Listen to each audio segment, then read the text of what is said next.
going on, Jeromes? Beautiful Tuesday. Birds are chirping and stuff. It's time for some Q&A. Thank you, everyone who submitted questions. Also, we're recording this before the Wolves game, so hopefully Anthony Edwards scores more than the Warriors in the third quarter.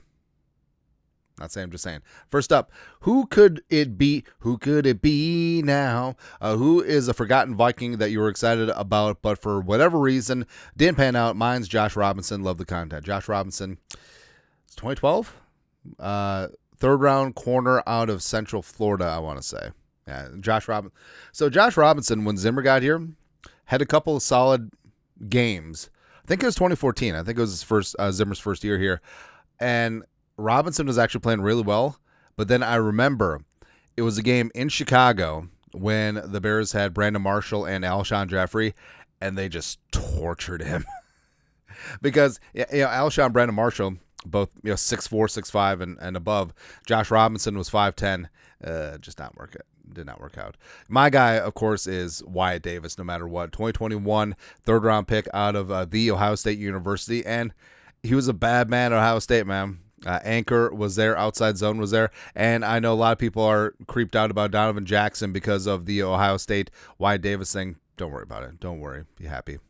But, I mean, Wyatt Davis, no matter what, just like, how did it not work? I don't get it. Man. Yeah. Also, I was really into Mike Hughes as well, and it's unfortunate because he was a pick 6 in his first game, I want to say, but then tore his ACL and just was never the same after that. Also, Mike Hughes also at Central Florida, ironically, was such a badass kick returner. It was a punt returns. It was one of the returns. He was really fantastic at too. Just didn't quite work out. Next, JD. Who do you think would be a surprise training camp winner if we got more reps, maybe even start like Ivan Pace Jr. did? My UDFA crush right now is Tyler Batty, the pride of BYU. And he's listed as outside linebacker. I think that he'll moonlight a little bit at 5 tech as well. But I think that Batty, heart and hustle, pressure machine, good against the run. A little bit older of a rookie, 25 years young, coming into the league because he served in a mission. But I think Batty has a chance to be a dude, man. I really do. Other UDFAs out there, I do like Michelle Powell. Chad Chambly could be a psycho on special teams. Also, don't sleep on the fact that Harmon and Elijah Williams already got through one level of filtration, going from UDFA tryouts to the 90-man roster. Also, Zamaya Vaughn from Utah, does have the length that Brian Flores does enjoy in his corners. And then the rest of the way, I mean, Logan Brown's an easy one. Joe Huber, the guard from Wisconsin, sure. Trey Stewart's interesting, but Silas Bolden, yeah. Next, Steep Deej, opinions on the state of Harrison Smith. The 51st state, the state of Harrison, would be pretty good. But Harrison Smith, so sometimes when a team hangs on to a player, they do it for a little bit too long. But Harrison, is he the same Harrison, first team All-Pro back in 2017? No. If you're expecting that, you're going to be sorely disappointed. But is he still a top 25 safety? Yes, he absolutely is. And I like what Flores has done, where he's basically just put him back in the box, because Harrison did his best work down in the box, phrasing, during the Zimmer regime. He was a de facto box safety, extra linebacker. That's what he was. In 2022, Harrison tied a career high with 5 interceptions because Donishell was making him play a lot more coverage, a lot of split safeties, looks in that defense, and it was great, but he's not that guy anymore. The speed was starting to go a little bit. That's the first thing that always goes with pro athletes. And Flores just having Harrison back down in the box, setting the edge, blitzing, doing Harrison Smith time things. It's smart. Now, it's a little bit complicated with Harrison and Metellus, both of them basically doing the same thing. And Beasley playing a lot of single high in the back end, cleaning up the store. That's exactly what Theo Jackson's going to have to do. But Harrison Smith, I love the connection with him and Flores. I think if Flores left and took a head coaching job, I don't think Harrison Smith comes back. I think that's how huge Brian Flores being back for year 3 is for Harrison Smith, because Flores has said that Harrison's an extension of him on the field. He's as smart as a coach. He sees everything. He's a great leader. He's a great communicator. Like, he's not, the rah rah sis boom bah, pregame or halftime speech captain, but on the field, no one better. So very, very happy to have Harrison back.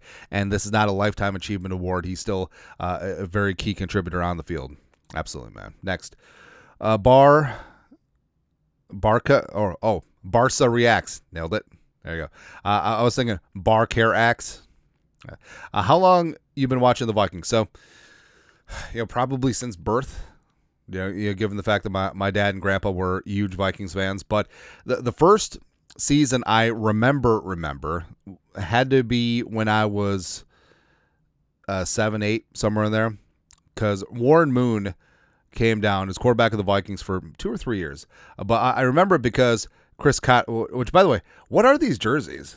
Like, I don't think I've seen the jerseys with these unique stripes before. This must have been a 1-year thing. But mid-90s, I want to say it was 94, 95, maybe 93, 96, somewhere there. But Warren Moon came in. He was older by then, but still had that rocket arm. Chris Carter had back-to-back 122-catch seasons, which was fantastic. And yeah, that's why I remember, because I remember Terry Allen in that mix before Robert Smith got here. I mean, Terry Allen was a good dude, man. It tore up his knees a little bit, but he was a hell of a running back. And that's my first conscious memories. Now, I'm sure that I should remember Tommy Kramer, Darren Nelson, Washington, 89, blah, blah, blah. Probably too young by then, but that's usually, my line of demarcation, just the Warren Moon era. Plus, I remember that I had a comic book where it was the quarterback club. It was like quarterback club comic book, right? And like all the different various quarterbacks, like Elway and Favre and Marino were in the comic book. It was Joe Montana. It was great. And Warren Moon, just because he got to Minnesota, I'm on a snowmobile. I'm Warren Moon. It's really good. I want to find that. It'll be good. Lastly, Lord of the Rings lore master MJ. Nailed it. Love the purple positivity. I'm feeling good about this team as well. However, do you see any holes with the current rooster, or some potential holes in the next 2 years with expiring contracts, age outs? I think right now the Vikings have one of the most complete rosters in the National Football League right now, because I love and respect what Kwesi did. The Vikings glittering holes at the start of free agency. I mean, they plugged them multiple ways. Double down on corners, re-signing Murph, bring in Isaiah Rodgers. Pass rush, Jonathan Allen, Javon Hargrave. The offensive line, they obviously went after hardcore. Running back, re-signing Aaron Jones and trading for Jordan Mason. So basically everything that the Vikings have needed, they're good to go. Now, a couple years down the line, well, Jones is going to be 31 December, and Jordan Mason is only on a 2-year deal, and plus you also factor in his running style. I don't know. Also, tight ends wise, does Hawkinson remain? Do they re-sign Josh Oliver? And then Brian O'Neill is going to start getting long in the tooth. Ryan Kelly is on a 2-year deal. He's on the wrong side of 30 as well. What's the estate planning there? And then defensively, I feel it. Absent Harrison Smith, there isn't anyone that's hitting the ceiling in terms of their career. So a lot of this nucleus can stay together. Money wise, you're gonna have to get creative, especially when JJ McCarthy is going to be getting paid here in a couple of seasons, ideally on a second contract. So I think right now, like, Kwesi has done a really fantastic job layering this roster with pipe hitting talent as well as depth. Kwesi always talks about it's a 2-3 year horizon with this roster constantly, and that's why the Vikings, they avoid this all in type approach, even though sometimes there's a time or place, but sometimes you go all in and you lose, right? And you have to pick up the pieces when you're gone, and the Vikings don't necessarily have to do that, where every single year they can stay in contention with a healthy roster, with good depth, with looking an eye towards the future, as well as keeping the salary cap in solid shape. Again, the key is not taking on those dead cap hits, but we'll see what happens. Anyways, that's it. Q&A this beautiful day. You guys are the best you know what to do. Skol, production value.